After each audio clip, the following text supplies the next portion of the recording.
एक प्रतियोगी छात्र है, वो लिखता है कि समंदर जितना सलेबस है, नदी जितना पढ़ पाते हैं, और चुल्हू जितना चेक होता है और नंबर बहुत कम आते हैं। तो ये तो मजाक की बात है दोस्तों, लेकिन चाहे संघ लोक सेवा आयोग हो, चाहे राज्य लोक सेवा आयोग हो, या कोई भी ऐसा एग्ज़ाम जिसमें मुख्य परीक्षा होती है और जहां आपकी लेखन जो शैली है उसको चेक किया जाता है, वहां पर क्या छोड़ें और क्या लिखें बहुत ज़्यादा मायने रखता है। और दोस्तों, जब मैं एक चीज़ हमेशा कहता हूँ कि जब आप मुख्य परीक्षा के लिए लिख रहे हो तो आप ये सोचो ही मत कि मुख्य परीक्षा के लिए लिख रहा हूँ। आप ये सोचो, आपको किसी भी विषय की जानकारी है, आप 1 घंटे की जानकारी रखते हैं और आपको उस जानकारी को 10 मिनट के अंदर कहना है, तो कैसे कहते हो। इसी तरीके से आप किसी से मिलने के लिए जाते हो और वो बिजी पर्सन है, तो आपको बात 10 मिनट में कहनी है, लेकिन आपने पहले से सोच रखा है कि आदमी वीआईपी है और बात शॉर्ट में कहनी है, तो वो बात आप 1 मिनट के अंदर कह दोगे। यही मुख्य परीक्षा के अंदर लेखन शैली है। भारतीय संविधान की एक सामान्य सी बात करते हैं कि भारत का जो संविधान है, जब हम पढ़ते हैं भारत का संविधान के साथ लंबे विकास की परिणति है भारत का संविधान, रेगुलेटिंग इंडिया एक्ट से होते हुए कैबिनेट मिशन तक की बात पढ़ते हैं। उसके बाद में हम पढ़ते हैं भारतीय संविधान की जो प्रस्तावना है उसके बारे में पढ़ते हैं। फिर हम भारतीय संविधान की प्रमुख विशेषताओं की बात करते हैं। फिर मूल अधिकार, नीति निर्देशक तत्व, कर्तव्यों की बात करते हैं। फिर हम संघ स्तर पर शासन की बात करते हैं, संघीय प्रशासन और राज्य प्रशासन की बात करते हैं, न्यायपालिका की बात करते हैं जिसमें सुप्रीम कोर्ट, हाई कोर्ट की बात होती है, विधानमंडल, केंद्रीय विधानमंडल, राज्य विधानमंडल की बात होती है, फिर पंचायती राज की बात होती है, फिर विभिन्न संवैधानिक संस्थाएं हैं उनकी बात होती है, और केंद्र और राज्य के बीच में संबंधों की बात होती है, और इसके अलावा राष्ट्रीय एकीकरण में आने वाली जो विभिन्न बाधाएं हैं उनकी चर्चा होती है। अब आपको यही बात कह दें कि भारत का संविधान है, उसमें क्या खास है, पढ़ इतना रखा है, शॉर्ट में करना है। तो दोस्तों, जब आप उत्तर लिखो, शब्द किताबी होंगे, लेकिन उसमें थोड़ा सा छटका, थोड़ा सा छमका वो मौलिकता का लगाना होगा। जैसे यही बात आपने क्यों पूछे कि भारतीय संविधान के अंदर क्या खास है आपको, तो सबसे पहले तो एक ढांचा बनाओ कि भाई मुझे ये लिखना है। तो सबसे पहले तो क्या है, ये लिखो कि भारत का जो संविधान है ना, वो विश्व का सबसे बड़ा संविधान है, लोकतंत्र सबसे बड़ा लोकतंत्र है, परिपक्व लोकतंत्र है। फिर आप दिमाग के अंदर सोचो कि भारत का जो लोकतंत्र है ना, उसमें सिर्फ लोकतंत्र एक राजनीतिक दर्शन मात्र नहीं है, सिर्फ एक कोई राजनीतिक पद्धति नहीं है, बल्कि वे ऑफ लाइफ है। लोकतांत्रिक सोच की पद्धति है, जीवन दर्शन की पद्धति, जिस पर गांधीवाद का और हमारे जो प्राचीन अच्छाइयाँ हैं उनका भी प्रभाव है, और विदेशी तत्व जहाँ जहाँ हमें अच्छाइयाँ मिली वहाँ भी हमने उनसे बहुत ज़्यादा ग्रहण किया। फिर आप कहोगे साहब, नागरिकों के राजनीतिक विकास के लिए मूल अधिकारों की व्यवस्था है, आर्थिक और सामाजिक विकास के लिए नीति निर्देशक तत्वों की व्यवस्था है, और सर्वांगीण विकास और एक नागरिक की हैसियत से उसके लिए मूल कर्तव्यों की व्यवस्था की गई है। फिर आप बताओ कि ऐसी व्यवस्था की गई है जिसमें केंद्र स्तर पे, राज्य स्तर पे और पंचायत स्तर पे, तीनों ही स्तरों पे आप लिखो कि अधिकार, दायित्व, उत्तरदायित्व का स्पष्ट रूप से बोध कर दिया गया है। ये हमारा संघवाद, विशिष्ट संघवाद है, जिसमें प्रत्येक स्तर पे बता दिया गया है। और फिर कानून से बड़ा कोई नहीं है, संविधान हमारे यहाँ पर सर्वोपरि है। मतदाता मतपत्र के द्वारा क्रांति लाता है यहाँ पर। लोकतांत्रिक विकेंद्रीकरण के लिए पंचायत राज की जो व्यवस्था है वो हमने बहुत अच्छी व्यवस्था की है। इसके अलावा हमने विभिन्न संवैधानिक मशीनरी की व्यवस्था की है। निष्पक्ष भर्ती के लिए संघ लोक सेवा आयोग है, निष्पक्ष चुनाव करवाने के लिए चुनाव आयोग है। इसके अलावा समाज के विभिन्न वर्गों के विकास के लिए अलग अलग संस्थाएं काम कर रही है, जैसे अल्पसंख्यक बोर्ड हो गया, जैसे कि अनुसूचित जाति, अनुसूचित जनजाति के विकास के लिए संस्थाएं हो गई, राजभाषा के विकास के लिए संस्थाएं काम कर रही। तो आप उस तरीके से बताओ, ये कह दिया। फिर आप कहो कि भारतीय जो लोकतंत्र है, इन सब चीज़ों के होने के बावजूद इसमें कुछ कमजोरियां, आलोचक कहते हैं, आपको कहना आलोचक कहने, लेकिन वो आलोचना नहीं होकर के भारतीय लोकतंत्र की विविधता है, और उस विविधता के बीच में समायोजन निकालना और परिपक्वता दर्शाना, और इतने सालों बाद भी हमारा भारतीय लोकतंत्र परिपक्व है, पॉजिटिव जो बात है वो कहनी है।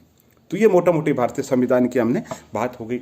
अब आपको संक्षेप में लिखना है, तो आप कैसे लिखोगे, देखो, विश्व का सबसे बड़ा लोकतंत्र, जहां पर दर्शन, विचारधारा और जीवन पद्धति है लोकतंत्र।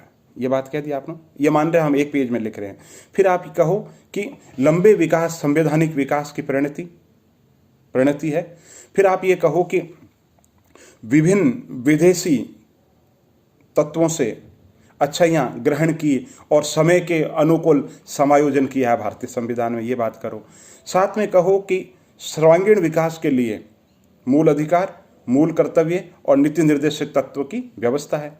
फिर आप कह दो कि स्पष्ट रूप से काम का बंटवारा कर दिया गया है संघ स्तर पे, राज्य स्तर पे और स्थानीय स्तर पे।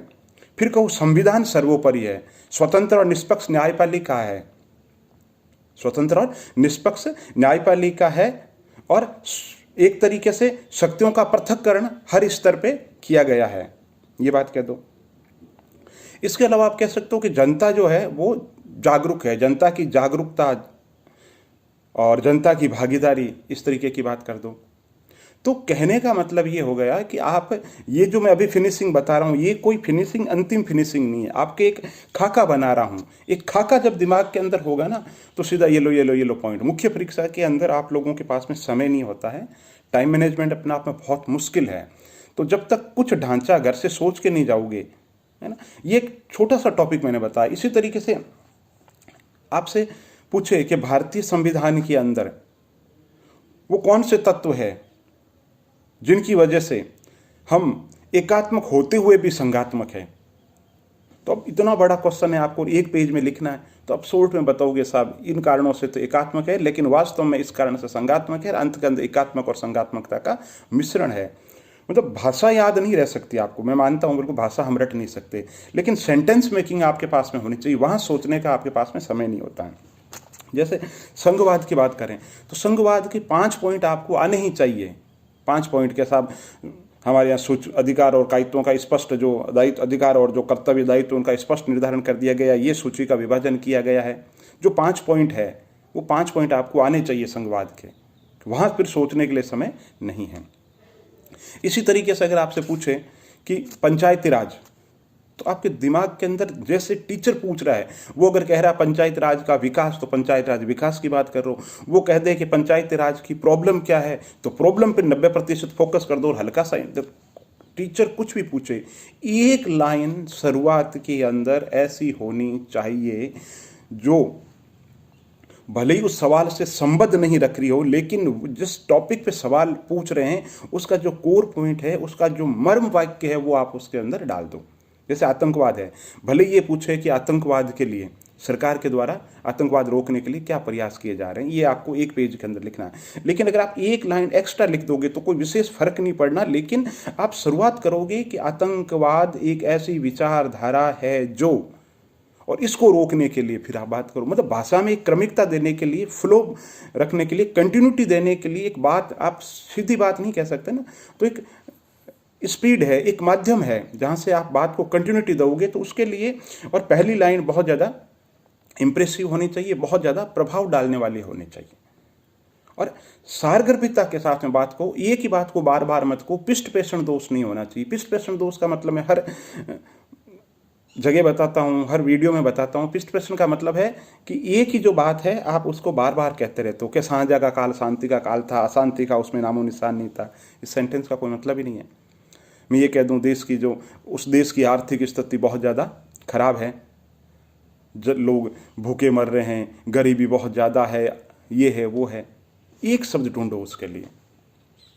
तो मुख्य परीक्षा एक ऐसी शैली है, मुख्य परीक्षा में लेखन शैली अभ्यास से विकसित होगी। इसका कोई जादुई फॉर्मूला नहीं है, आप खुद लिख लिख करके अभ्यास करोगे, आप ऐसी स्थिति के अंदर पहुंच जाओ। दोस्तों मेरा ऐसा मानना है कि आपसे कोई टॉपिक पूछे तो आप एनी टाइम उसके लिए रेडी रहें कि भाई ये लो, मेरे से तो कुछ भी पूछ लो। आपसे पूछ ले साहब कि भारत में सूफी आंदोलन, तो आप ये लो साहब ये सूफी आंदोलन का मैटर है। अब टीचर कैसे पूछ रहा है तो उसमें वो फिर उत्तर के हिसाब से आपको जो सवाल है जैसे पूछा जा रहा है उसके हिसाब से उत्तर का आपको समायोजन करना है।